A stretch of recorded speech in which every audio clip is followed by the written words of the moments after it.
기도하겠습니다. 주님, 이 시간 말씀 앞에 서게 하시니 감사드립니다. 말씀 앞에 나를 비추어 바라보는 시간 되게 하시고, 지금 내가 서 있는 곳을 발견하고 또 어디로 가야 할지 발견하는 이 시간 되게 하옵소서. 말씀으로 우리와 함께 하시는 예수님 이름으로 기도드립니다. 아멘. 오늘 본문 말씀은 사사기입니다. 사사기는 여호수아 다음에 나오는 책입니다. 모세오경이 끝나고 여호수아에서 이스라엘 백성은 요단강을 건너서 본격적으로 가나안 땅에 들어가게 됩니다. 가나안 땅으로 들어가서 가나안 땅을 정복한 뒤에 그 이후의 이야기가 사사기에 펼쳐집니다. 노예로 살던 이스라엘 백성은 하나님의 은혜로 구원을 받았고, 오직 하나님의 은혜로 노예로부터 해방됩니다. 하지만 그들은 40년을 광야에서 살아야만 했습니다. 사실 광야 생활은 얼핏 보기에는 하나님을 원망해서 받는 형벌로 보이기도 하지만, 사실 그 시간 동안 이스라엘 백성은 신앙을 배웠습니다. 하나님께서 가라는 곳으로 가고 멈추라는 곳에서 멈췄으며, 매일매일 하나님께서 주시는 만나를 먹고 살았습니다. 그들의 삶의 중심에는 늘 언약궤가 있었고, 그들은 하나님의 성막과 언약궤를 늘 삶의 중심에 놓고 살았습니다. 그렇게 하나님의 은혜를 가장 가까이에서 체험한 시간이 광야 40년입니다.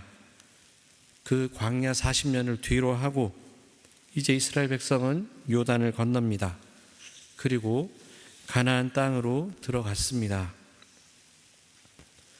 그렇게 이스라엘 백성은 가나안으로 들어가서 하나님의 말씀 따라서 은혜를 쫓으며 잘 살았을까요? 그 이야기가 사사기에 펼쳐집니다. 가나안에 들어간 후 약 50년이 지난 후부터 약 300년, 400년이 되기까지의 이야기가 사사기에 기록되어 있습니다. 모세의 후계자 여호수아가 죽은 뒤 이스라엘의 첫 왕이 세워지기까지 그 사이의 내용이 사사기에 기록된 것입니다.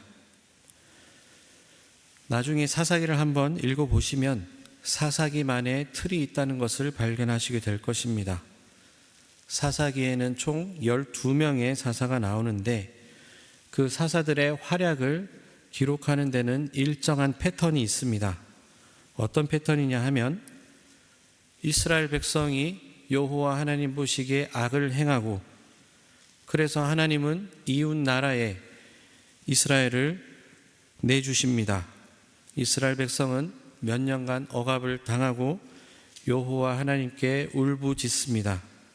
그때 사사가 나타나서 이스라엘 백성을 억압으로부터 구원합니다.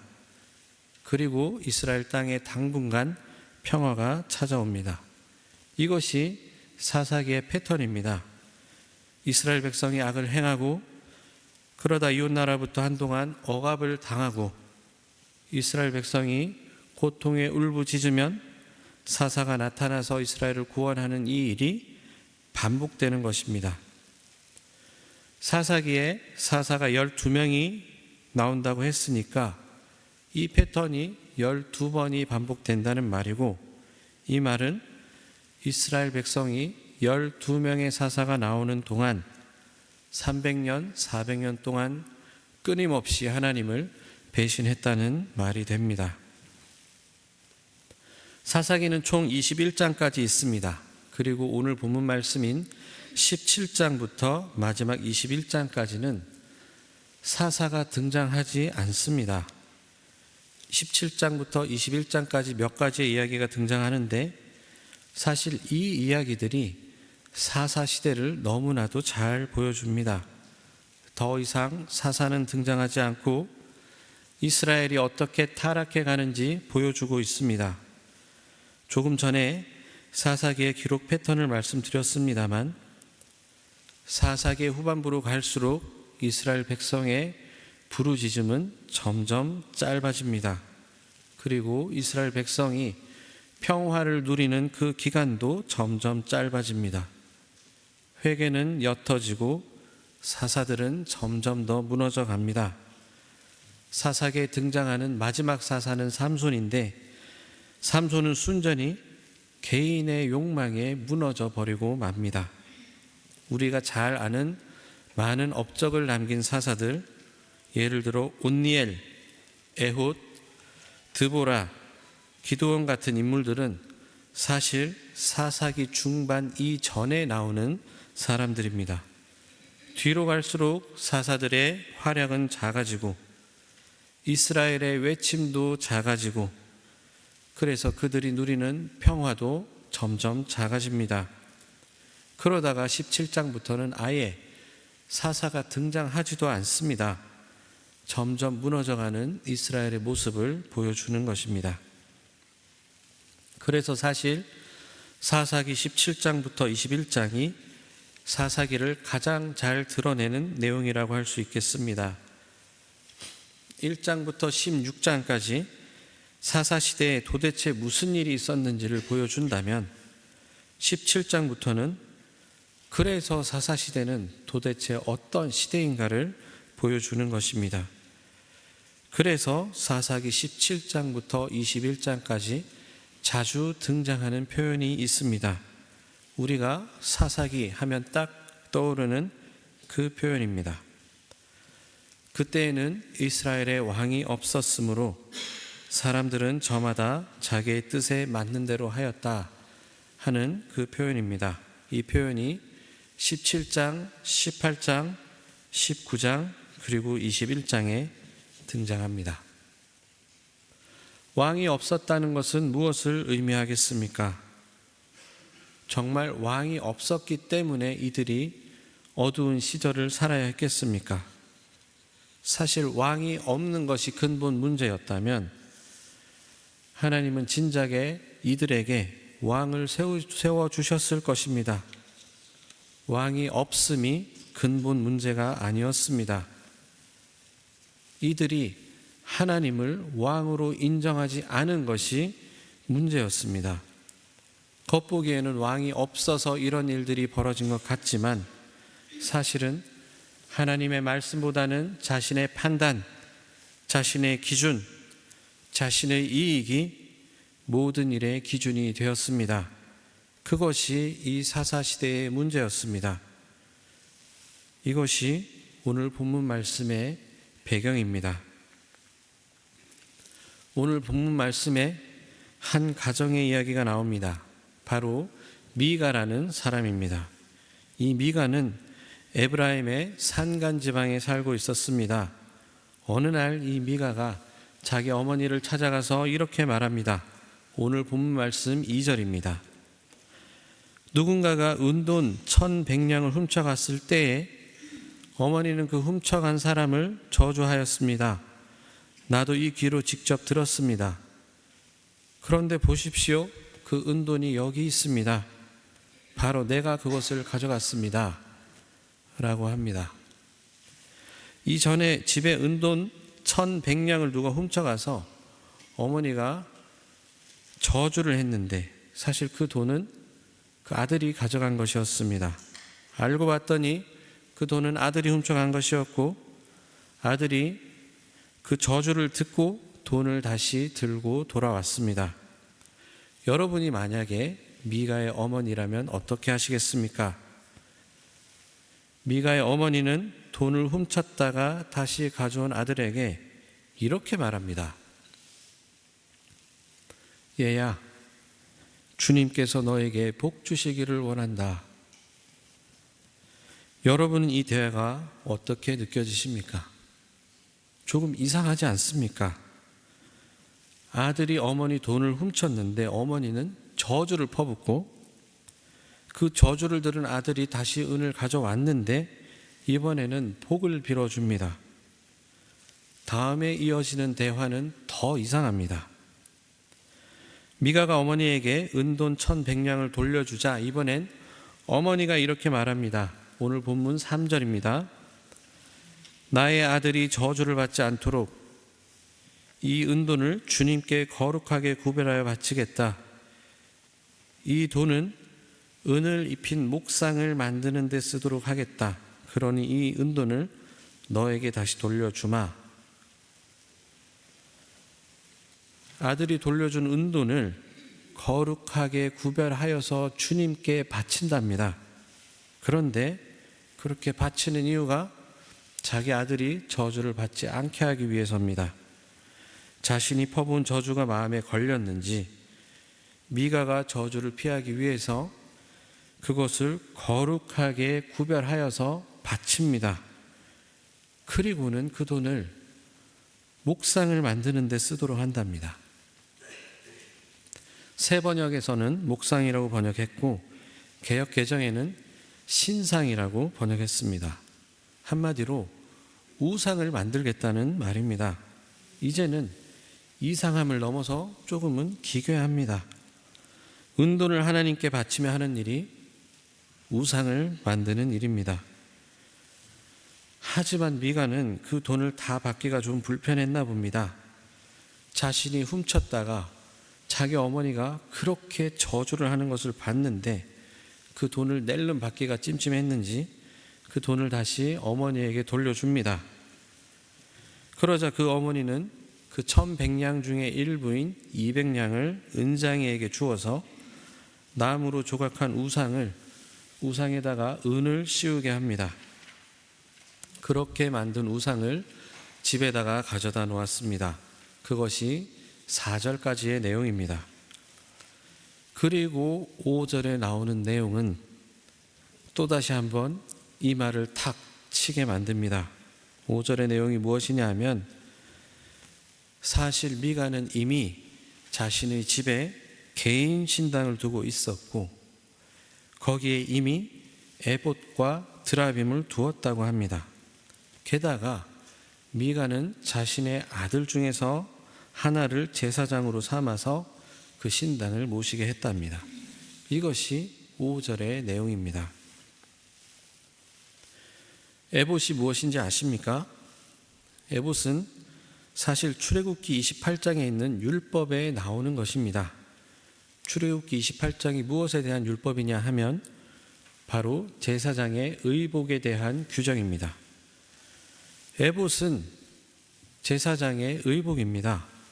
수요 성경 공부 때 잠시 언급했습니다만 제사장의 의복 규정이 까다로운 이유는 제사장이 아주 특별한 존재이고 일반 백성들보다 높은 자리에 있기 때문에 까다로운 것이 아니라 하나님의 일을 맡은 자로서 구별되었다는 의미라고 말씀드렸습니다. 그 사람이 특별한 것이 아니라 하나님의 일을 맡은 것이 그만큼 무거운 일이라고 말씀드렸습니다. 그래서 제사장 의복을 특별히 규정하고 있습니다. 그런데 이 미가는 레위 지파도 아니고 에브라임 지파 사람이지만 특별히 에봇을 직접 만들어서 자기 개인 신당에다가 갖다 놨습니다. 개인 신당을 갖고 있는 것도 기가 찬데 그 신당에 모신 것이 에봇입니다. 사적인 공간에 사적인 필요를 의해서 자기 임의대로 제사장 옷을 만들어서 하나님의 뜻을 점치고 있었던 것입니다. 그리고 그 에봇 곁에는 드라빔을 뒀습니다. 드라빔은 점술과 길흉 판단에 사용되던 가정신이고 우상입니다. 이 에봇과 드라빔이 한 자리에 있습니다. 그 자리는 개인의 신당입니다. 여호와 신앙과 이방 신앙이 혼합되고 공적 예배와 사적 욕망이 혼합되고 하나님으로부터 난 율법과 즉각적인 효험이 함께 있습니다. 기괴한 장면입니다. 하나님을 찾기는 해서 그 자리에 에봇도 하나 만들어 놓고 그 와중에 내 삶은 잘 되고 또 보장받기를 원해서 드라빔도 갖다 놓았습니다. 하나님의 흔적이 없지는 않은데 전혀 하나님의 말씀은 따르지 않고, 하나님의 흔적이 있기는 한데 그 곁에는 내 욕망과 필요를 채우기 위한 것이 같이 있었습니다. 이것이 미가의 모습입니다. 아까 미가와 어머니의 대화를 한번 복기해 봅시다. 미가의 어머니는 돈이 없어지자 저주를 퍼붓습니다. 어머니는 자기 돈이 없어지니까 하나님의 이름을 들먹거립니다. 그러면서 하는 것이 저주였습니다. 하나님의 이름으로 저주를 한 것입니다. 자신의 분풀이에 하나님의 이름이 튀어나옵니다. 자신의 분노와 손해의식이 하나님의 이름을 통해 남을 저주하는 데 사용됩니다. 그런데 그 저주의 말에 미가는 찝찝했는지 아니면 두려웠는지 그 돈을 들고 어머니에게 나옵니다. 회개해서 들고 왔겠습니까? 아닙니다. 저주가 자신에게 돌아올까 봐 들고 왔습니다. 아마 어머니가 저주하지 않았더라면 그 돈을 들고 오지 않았을 것입니다.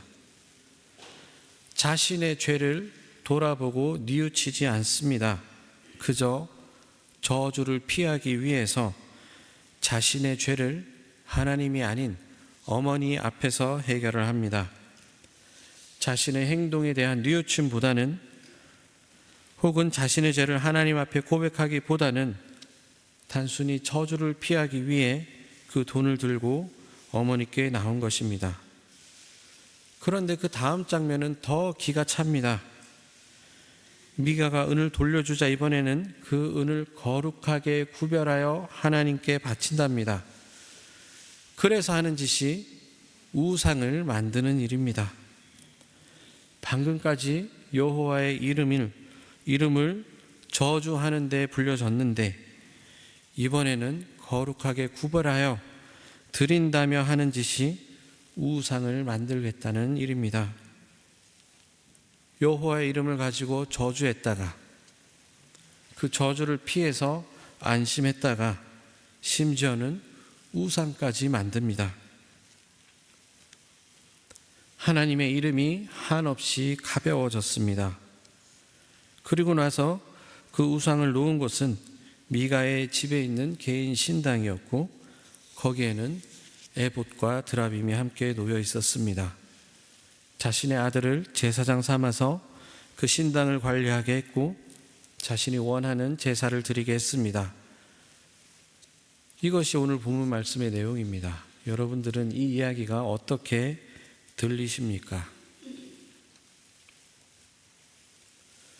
오늘 본문 말씀에는 하나님이 없지 않습니다. 아니, 오히려 하나님의 이름으로 넘쳐납니다. 하나님의 이름으로 저주가 나오고 하나님의 이름으로 복이 나오고 주님께 거룩하게 구별하여 드린다는 말도 나오고 심지어는 에봇도 있고 제사장도 있고 제사 행위도 있습니다. 겉으로 보기에는 신앙적인 요소가 풍성합니다. 그런데 이 이야기는 왜 이렇게 기괴하고 낯섭니까? 이 집은, 미가의 집은 분명 하나님으로 넘쳐나지만 정작 그 안에는 하나님의 말씀이 없기 때문입니다. 이 이야기의 등장인물들 중에 그 누구도 하나님은 과연 뭐라고 하시는가, 율법은 무엇을 말하는가 묻지 않습니다. 이 집에서 하나님은 판단의 기준이 아니라 그저 필요할 때 꺼내 쓰는 이름에 불과했습니다. 자신들이 복받고 싶을 때 꺼내 쓰고 저주를 내릴 때 꺼내 쓰고 내 내일이 걱정될 때 꺼내 쓴 이름이 바로 하나님입니다. 이 이야기에서 가장 무서운 것은 죄책감이 없다는 것입니다. 하나님의 이름이 삶의 주인으로서 거론되는 것이 아니라 그저 필요할 때 나의 필요와 욕망을 채워주는 하나의 도구에 불과했습니다. 그래서 이들에게는 죄책감이 없습니다. 미가는 도둑질을 하지만 죄에 대한 슬픔이 없습니다. 그의 마음을 움직인 것은 회개가 아니라 저주에 대한 두려움이었고, 하나님의 존재 자체가 두려운 것이 아니라 저주를 담은 어머니의 말이 두려웠습니다. 그리고 미가의 어머니 역시 죄를 묻지 않고 정의를 세우지 않고 관계 회복이나 가르침도 없었습니다. 그저 이 일만 잘 마무리되면 된다, 지금 내가 갖고 있는 이 불길함만 사라지면 된다 하는 식입니다. 그래서 우상이 나옵니다. 우상은 언제나 하나님이 침묵해서 만들어진 것이 아니라 사람이 자신의 불편함을 빨리 해결하고 싶을 때 등장합니다. 아론의 금송아지를 보십시오. 하나님이 결코 침묵하신 것이 아닙니다. 이스라엘 백성이 모세가 산에서 내려오지 않자 불안해서 아론을 앞세워서 만든 것이 바로 금송아지였습니다. 오늘 본문 말씀에서는 에봇과 드라빔이 한 장면에, 한 공간에 등장합니다. 에봇은 분명 하나님을 찾는 흔적입니다. 그러나 드라빔은 내 삶의 안전과 성공을 보장받고 싶은 욕망입니다. 이 둘이 한 공간에 있다는 것은 과연 무엇을 의미하겠습니까? 하나님은 윗대 결정권은 내가 쥐겠다, 혹은 말씀은 참고만 하고 최종 판단은 내 필요로 한다 하는 그런 뜻 아니겠습니까? 그러니 에봇을 내 임의로 만들어서 집 안에다 신당을 꾸며놓고 그곳에 드라빔과 함께 두는 것입니다. 그래서 이 신앙은 가만히 보면 신앙 같기는 한데 전혀 거룩하지 않고 낯설지 않은데 점점 하나님과 멀어지고 있습니다. 사랑하는 성도님 여러분, 여러분 가슴속 신당에는 무엇이 놓여 있습니까? 여러분들의 가정에는 무엇이 놓여 있습니까? 그리고 우리가 사랑하는 이 디셀도르프 한인교회 중심에는 무엇이 놓여 있습니까? 혹시 나의 신당에는 에봇과 드라빔이 함께 놓여 있지는 않습니까? 오늘 본문 마지막 절 사사기 17장 6절은 미가의 이야기를 우리에게 들려주면서 이렇게 말하고 있습니다. 그때에는 이스라엘에 왕이 없었으므로 사람마다 자기 소견에 옳은 대로 행하였더라. 이 시대에 왕이 없었다고 하지만 사실은 아닙니다. 하나님이라는 왕이 있었습니다. 하나님은 이스라엘 백성을 애굽으로부터 구원하시고 그들에게 율법을 주시며 하나님 나라의 백성으로 초대하셨습니다. 왕이 없었던 것이 아닙니다. 하지만 이스라엘 백성은 왕을 필요로 하지 않겠다고 결정했습니다. 사실 이 사사시대는 하나님을 믿는다고 말은 하지만 하나님 없이도 잘 살고 싶어 했던 사람들이 살던 시대였습니다. 불편하십니까? 저는 참 불편했습니다. 이토록 기괴하게 불편했던 이유는 그들이 하나님의 이름을 이용해 먹는 그 모습이 천벌받아서 마땅하기 때문에 불편했던 것이 아닙니다. 성경에 악한 장면이 얼마나 많이 나옵니까? 사실 오늘날 우리가 살아가는 우리의 모습과도 너무나도 닮아있기 때문에 불편했습니다. 도대체 지금 우리가 사는 모습과 무엇이 다릅니까? 우리는 말로는 우상을 만들지 않는다고 합니다. 실제로 우리는 은으로 신상을 만들지도 않고 나무로 조각상을 세우지도 않습니다. 그런데 정말 그렇습니까? 우리는 중요한 결정을 앞두고 기도합니다. 그런데 그 기도는 정말 하나님의 뜻을 묻는 기도입니까? 아니면 이미 내가 스스로 정해놓은 결정을 하나님께 보고하고 내 뜻을 도와달라는 기도입니까? 주님 뜻대로 이루소서 하고 기도하지만 사실은 하나님, 제가 가려는 이 길을 막지 말아 주십시오 하면서 기도하고 있지는 않습니까? 사실 우리는 기도는 하지만 기도 앞에 멈추지 않고 말씀을 읽지만 그 말씀이 내 계획을 바꾸게 하지는 않습니다. 찬송 부르고 기도하고 헌금도 드리며 예배를 드리지만 정작 예배가 끝나고 내 삶의 기준은 그대로 있습니다. 이 교회 안에서는 하나님 뜻대로 살겠습니다 하고 고백하지만 예배당 문을 나서는 순간 여전히 우리는 세상의 방식대로 계산하고 내 유익을 따져가면서 결정합니다. 하나님이 내 삶의 주인이다 말은 하면서도 정작 내 삶의 결정권자는 여전히 나 자신입니다. 가정을 한번 돌아봅시다. 우리는 늘 가정의 평안을 위해서 기도하고 자녀들을 축복합니다. 그런데 정말 여러분들이 생각하시는 그 평안은 하나님께서 말씀하시는 평안이 맞습니까? 여러분들이 자녀들을 향해서 빌어주는 그 복은 정말 하나님의 뜻이 있습니까? 각자 가정에서의 신앙이 혹시 나의 불안을 줄이기 위한 장치는 아닙니까? 성공과 안정, 비교, 체면이 혹시 우리 가정의 우상처럼 자리 잡고 있지는 않습니까? 그리고 사랑하는 성도님 여러분, 어렵지만 이 질문은 우리 교회에도 그대로 적용되어야 합니다. 우리는 교회를 위해 기도하면서 하나님의 이름을 부릅니다. 정말 이 교회의 왕은 하나님입니까? 아니면 우리가 생각하는 방향과 계획이 먼저 있고 하나님은 그 계획을 잘 되게 해주는 분으로만 호명되고 있지는 않습니까? 교회의 중심에 말씀과 순종이 있는지 아니면 성과와 안정과 성공이 있는지 우리는 이 예배의 자리, 이 사사기 17장 이 본문 앞에서 우리 스스로에게 정직하게 물을 수 있어야 합니다. 사랑하는 성도님 여러분, 이 말씀의 끝에서 우리가 붙들어야 할 것은 우리가 얼마나 잘못했는가, 우리가 얼마나 형편없는가 하는 것보다는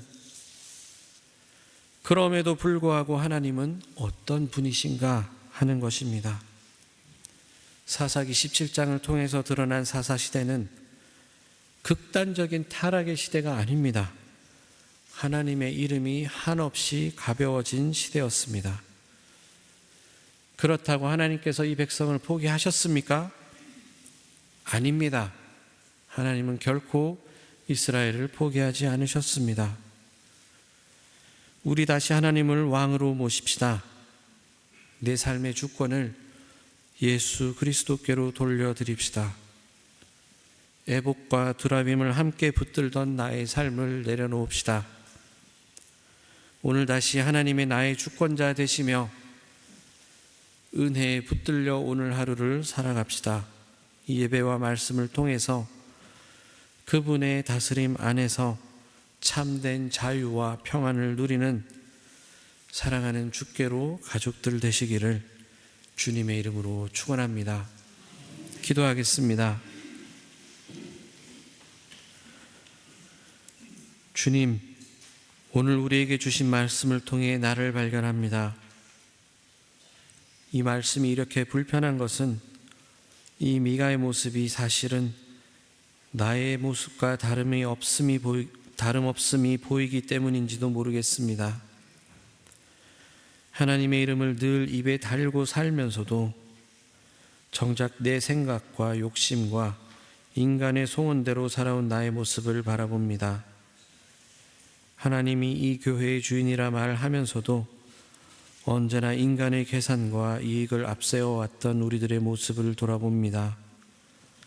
나의 신당에 에봇과 드라빔을 함께 세우고 내 판단과 계획을 주님보다 앞세워왔음을 고백합니다. 주님을 진정한 왕으로 모시고 말씀과 순종으로 우리의 길을 걷는 자들이 되게 하여 주시옵소서. 주님께서 내 삶의 주권자가 되어 주시고 하나님께서 이 교회 공동체의 주인이 되어 주셔서 언제나 어디서나 하나님의 뜻을 먼저 구하는 자들이 되게 하시고 말씀과 기도로 하나님께 나아가는 자들이 되게 하옵소서. 그리하여 우리 입술에 하나님의 이름이 담기더라도 그 무게가 결코 가볍지 않은 성도들과 교회가 되게 하옵소서. 하나님의 이름이 늘 높이 들리우고 하나님의 이름이 그 무엇보다도 앞서가는 우리가 되게 하여 주시옵소서. 왕으로 이 땅에 오신 예수 그리스도 이름으로 기도드립니다. 아멘.